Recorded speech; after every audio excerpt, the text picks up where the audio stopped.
तो स्थिति आपके समक्ष है। वासुदेव कुटुंबकम एवं सर्वे भवन्तु सुखिनः विचारधारा वाला देश, जहां आज नक्सल समस्या ने गंभीर रूप धारण कर रखा है। प्रश्न उठता है, ये नक्सली है कौन?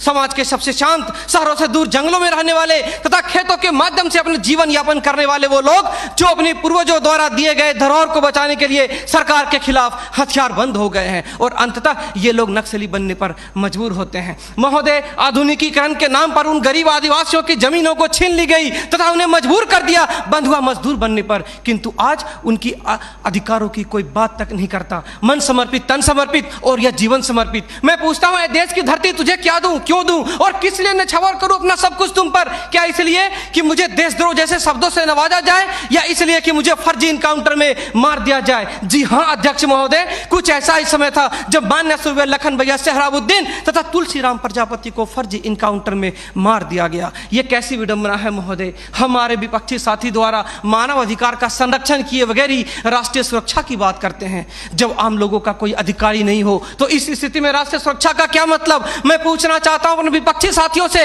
वे किस राष्ट्रीय सुरक्षा की बात करते हैं? पुलिस हिरासत में अत्याचार व मौत, उन्नाव केस, किसानों द्वारा आत्महत्या या बिहार के शेल्टर होम में हुई मासूम बच्चों के साथ दरिंदगी, क्या यह है राष्ट्रीय सुरक्षा?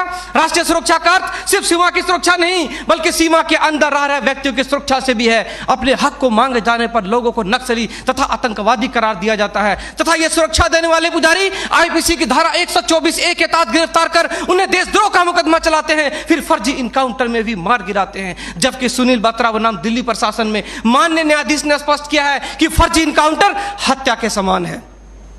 10 जुलाई 2004 को मनोरमा देवी के साथ दुष्कर्म और उसकी हत्या तथा पूर्वोत्तर राज्य की महिलाओं द्वारा हम सुरक्षा बलों के समक्ष निर्वस्त्र होकर विरोध प्रदर्शन करना इस बात का द्योतक है कि हम सुरक्षा बलों ने arms force special power act का दुरुपयोग कर नाजायज फायदा उठाया है। वहां के लोगों को जबरन गिरफ्तार कर उसे मानसिक एवं शारीरिक रूप से प्रताड़ित किया है तथा उनकी बहु बेटियों के साथ दरिंदगी कर मानवता को संसार किया है। यह देश की सभ्य समाज एवं लोकतांत्रिक शासन प्रणाली पर प्रश्नवाचक चिन्ह है। सीआरपीसी की धारा 41, 42, 107, 151 के तहत बिना वारंट गिरफ्तार करने की शक्ति, सीआरपीसी की धारा 129, 130 मजमे को तितर बितर करने की शक्ति और जरूरत पड़ने पर गोली चलाने तक की शक्ति इन सुरक्षा बलों को दी गई है। और कितने अधिकार दिया जाए इन्हें? तो दे दो रोलेक्ट एक्ट जैसा अंधा कानून और ढूंढते रहो इतिहास के पन्नों पर स्वतंत्रता एवं समानता जैसी शब्दों को। महोदय, आज जरूरत है चिंतन की, मंथन की, जागरूकता की, लोगों में विश्वास जगाने की। आज जरूरत है सुपर 30 जैसे संस्थानों की, ताकि अपने पथ से भटके हुए बच्चों को उचित शिक्षा, भोजन इत्यादि का प्रबंध कराकर उसे विकास के सही मार्ग से जोड़ सके।